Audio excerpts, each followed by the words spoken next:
The petrified bones of some gigantic sea creature do indeed stand on Naga's Hill on Old Wick, but whether they are actually the bones of a sea dragon remains open to dispute. The ribs are huge, but nowise near large enough to have belonged to a dragon capable of feasting on leviathans and giant krakens.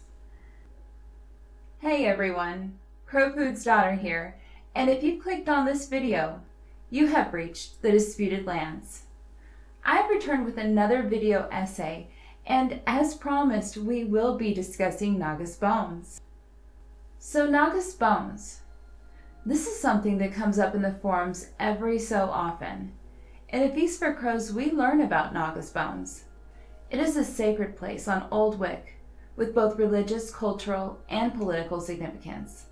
It is a most holy place where Ironborn kings of old were made. The site itself is basically a skeleton of a thousands of years long dead sea dragon, who is said to have been slain by the Ironborn's most celebrated hero, the Great King. In a nutshell, there was a big sea monster that was overcome by their hero, and the ribs are a huge monument and testament to that event. Sounds easy enough, right? Not so fast. The fandom is fractured on this topic because many readers believe that Naga's ribs are not what the Ironborn believe they are. Right now, there are three groups of readers. Those who believe the tale of Naga and believe Naga's bones are in fact Naga's bones. However, there are some who believe there is more than meets the eye. Those who believe Naga is made out of weirwood. Some believe Naga's Hill was once an ancient weirwood grove, and others who believe Naga's ribs are the remains of a great weirwood ship.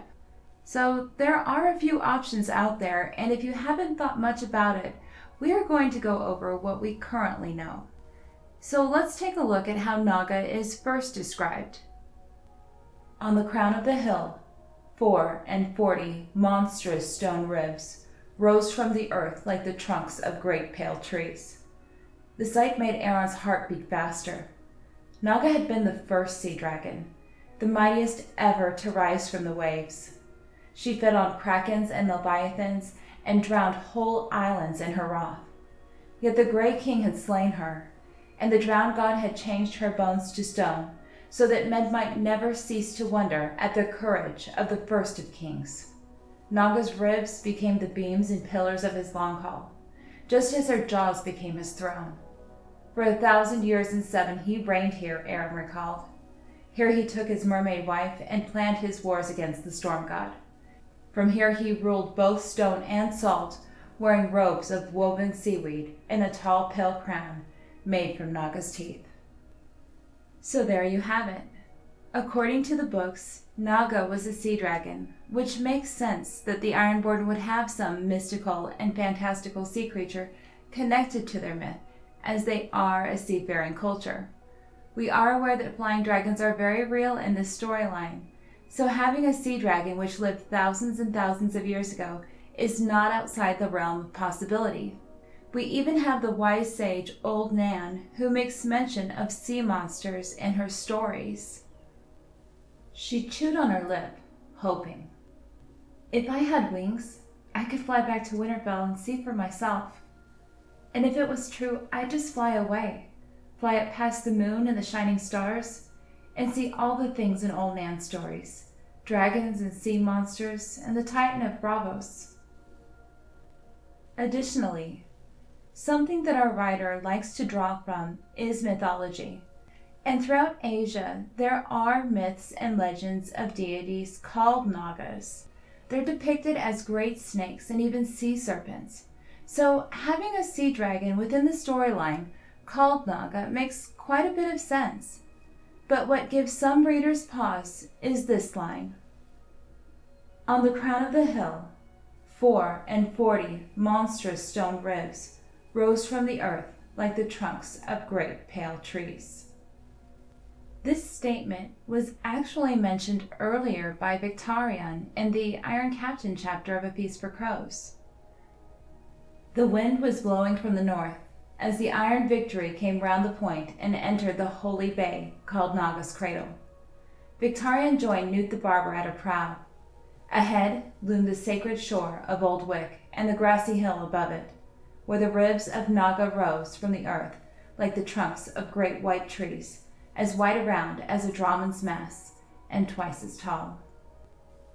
One pearl of wisdom that I've taken from the history of Westeros is that if George repeats something, it is usually intentional, and setting something up, symbolic or otherwise. Something most writers have in their toolbox is a good set of adjectives to describe things. So George has described Naga's bones twice from different character points of view as looking like the trunks of pale trees. Later, in the next book, we learn that weirwoods never rot. They merely turn to stone. For 1,000 years it has not shown a leaf. In another 1,000, it will have turned to stone, the maesters say. Weirwoods never rot. This seemingly unnecessary nugget of Westerosi horticulture has set the wheels turning for readers, and has led many to believe Naga was not some monstrous sea beast, but rather petrified weirwood. Could this information simply be world-building adding to the mystery of these magical trees? Or could this be setting something up for the reader? Later, the World Book further fanned these flames with quite a few details about the fabled Great King and the early Ironborn. Let's take a look. The Great King ruled the sea itself, and took a mermaid to wife, so that his sons and daughters might live above the waves or beneath them as they chose. His hair and beard and eyes were as gray as a winter sea, and from these he took his name.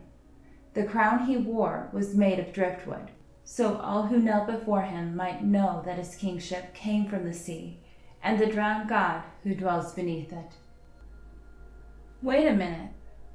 I thought Aaron stated the Great King's crown was made of Naga's teeth. Yet in the World Book we see a conflicting story, where his crown was made of wood. The World Book also mentions this about the Great King. The Great King also taught men to weave nets and sails, and carved the first longship from the hard pale wood of Egg, a demonic tree who fed on human flesh. The Great King's greatest feat, however, was the slaying of Naga, largest of the sea dragons, a beast so colossal that she was said to feed on leviathans and giant krakens, and drown whole islands in her wrath. So right before the World Book discusses Naga, we learn that the Great King had killed another monster, a demonic tree, which is an obvious reference to a weirwood, as it is described as a pale demonic tree that fed on human flesh. And there are, of course, several references to human sacrifices being made to weirwoods, which are also pale wood. Knowing these things, it is easy to speculate that the demon tree egg is actually weirwood, meaning that the Great King actually has reference to weirwood in his myth. This reference to him slaying weirwood is mentioned directly before Naga is described in the World Book. Interestingly, that is not the only gem to be found. Just like the crown of the Great King, we have a tale of another historic figure of the Iron Islands named Galen Whitestaff. Here we again see confusion of bones and wood in yet another relic of Naga. The greatest of the priests was the towering prophet Galen Whitestaff, so called for the tall carved staff he carried everywhere to smite the ungodly. In some tales his staff was made of weirwood, in others from one of Naga's bones. So in some tales, Galen's staff is made from one of Naga's bones, but in other tales the staff is made from weirwood. Are you now starting to see why some readers believe Naga to be weirwood? It seems we are being led in that direction, doesn't it? This is just like the Great King's crown, where in some stories it is made of Naga's teeth, yet in other stories the crown is made of driftwood. Driftwood can of course be made from any type of wood. Driftwood simply means it has come from the ocean or the water. In addition to there being confusion in the tales of Naga's remnants, we even have a noble house of the Iron Islands with a very peculiar name and sigil. And that noble house is House Stone Tree.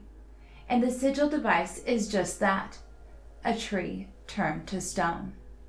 So you can see there are a few pretty good reasons why some of the fandom believe that Naga never truly existed, and that the bones are actually weirwood. Because the ribs have been described as looking like the trunks of pale trees in both descriptions in two separate points of view. Because there is weirwood hidden in the Grey King myth. Because the Ironborn legend confuses Naga's relics with driftwood or weirwood. And because we have a hint with House Stone Tree of the Iron Islands. The original idea, when this theory came out, is that Naga is actually an ancient weirwood grove. This is the first and most natural conclusion the reader comes to with the evidence at hand, because the book describes Naga as looking like the trunks of pale trees. Maybe thousands of years ago the Iron Islands could support these trees, although the World Book states the Ironborn soil cannot currently. In fact, there is even some semi-canon evidence in HBO's History and Lore series, which actually depicts Naga's ribs as a grove of trees. However, the reliability of this series is unknown. There are still many who question the idea of Naga's Hill being a weirwood grove. The ribs are atop a hill and stick out like tree trunks. This is true. But 44 is a very, very large number for weirwoods to be arranged together. Remember when John went beyond the wall to the grove of 9 weirwoods in a circle and was so impressed with how many were present? The Andals really didn't get the opportunity to cut down weirwoods in the north that we're aware of. So John was familiar with what would be considered naturally occurring weirwoods. And when he saw that grove, he thought this. Even in the Wolf's Wood, you never found more than 2 or 3 of the white trees growing together. A grove of 9 was unheard of. Even High Heart, which was considered the most holy of places, with a huge battle that ensued to defend it, there were only 31 weirwoods, and they were again planted in a circle, not 2 long rows. Sea Dragon Point is also said to have weirwood circles. So 2 long rows, comprised of a total 44 weirwoods, is just a little unusual. It seems the writer is wanting us to make the connection. But if they're called ribs, they probably look like ribs. Weirwoods are often described as gnarled and twisted, with thick trunks and limbs that grow out as much as up. Even if over the years the limbs had eroded away or were cut off, we just don't see super straight weirwoods, and to find a whopping 44 of them arranged in 2 perfect rows is a little suspicious. The clincher is the fact that the ribs make an arch. It was there, beneath the arch of Naga's ribs, that his drowned men found him, standing tall and stern, with his long black hair blowing in the wind. So the ribs are arched. This means that the weirwoods would somehow have to bend in a way in order to form an arch. I have seen some support the tree idea with pictures such as this, that do prove that trees can indeed form an arch. The only problem with this picture is that in order to form an arch, the trees must keep their branches. And if they kept their branches, they would most likely still look like trees. In light of this, other readers have come out with a secondary explanation that has picked up momentum in the fandom. This other theory suggests that Naga's bones are not a weirwood grove, but rather the hull of a ship. More specifically, the Grey King's weirwood ship.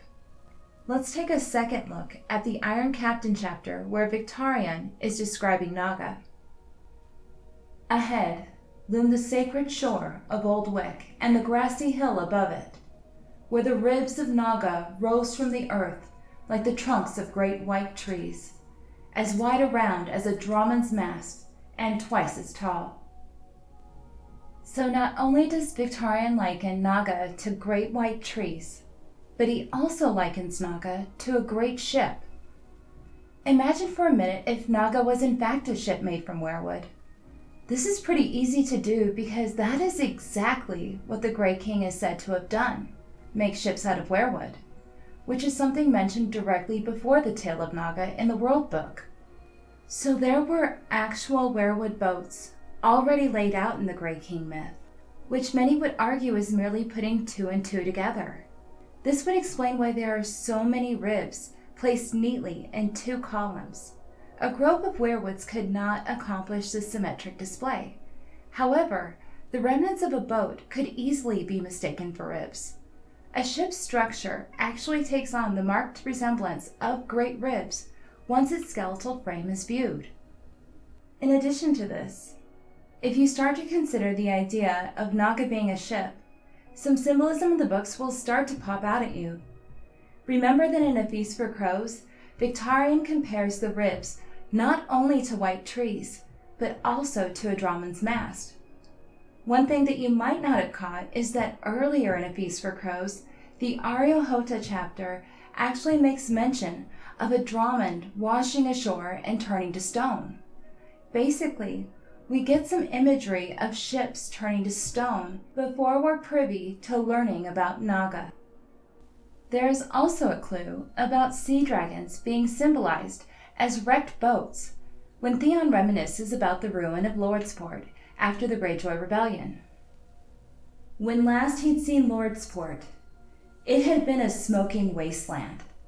The skeletons of burnt longships and smashed galleys littering the stony shore, like the bones of dead leviathans. The houses no more than broken walls and cold ashes. After 10 years, few traces of the war remained. So, a little back info. Leviathan was originally first and foremost a sea dragon, referenced in the Hebrew Bible in the book of Job, Psalms, and Isaiah. The word later came to be used as a term for a great whale. So what our writer is really providing us is a comparison between the skeletons of ships and the skeletons of gigantic fish. As LML has pointed out in his Grey King essay, another clue about sea dragons and ships shows up in the Wayward Bride chapter of A Dance with Dragons, when Asha discusses Sea Dragon Point. You're clinging to Sea Dragon Point the way a drowning man clings to a bit of wreckage. What does Sea Dragon have that anyone could ever want? What's there? I'll tell you. Tall pines for building ships. So Asha is clinging to Sea Dragon Point like a drowning man clings to wreckage. And it's a good place to find trees to build ships. Good to know. Also, as the wildlings are preparing to attack the wall, Jon notices them constructing a massive turtle shelter to use in their attack. One brother confuses it for a ship. However, Jon describes it as looking like a long haul. This is a nod to what the Great King is said to have done with Naga. He built a mighty long haul about her bones, using her ribs as beams and rafters. The turtle had a rounded top and 8 huge wheels, and under the hides was a stout wooden frame. When the wildlings had begun knocking it together, Satin thought they were building a ship. Not far wrong. The turtle was a hull turned upside down and open fore and aft, a long haul on wheels. Similarly, there is another Ironborn king, Harren the Black, who used werewood for the beams and rafters of Harrenhal. This is arguably something of a little shout-out by the author to the ancient Ironborn hero, whose beams and rafters might not have been made out of bone, but rather werewood. Lastly, let's talk about some Nordic myth. As I mentioned earlier, our writer occasionally draws from myth for his inspiration, with Nordic myth and Ragnarok influence being pretty evident in his books. Knowing this, you probably wouldn't be surprised to learn something that Twitteros and forum member Unchained has pointed out, and that is the legend of Naglfar, a demon ship foretold to sail during the time of Ragnarok, whose purpose is to ferry hordes that will do battle during the flooding of the world. And it just so happens the flooding of the world is also something suggested in the tale of Naga, who drowned whole islands in her wrath.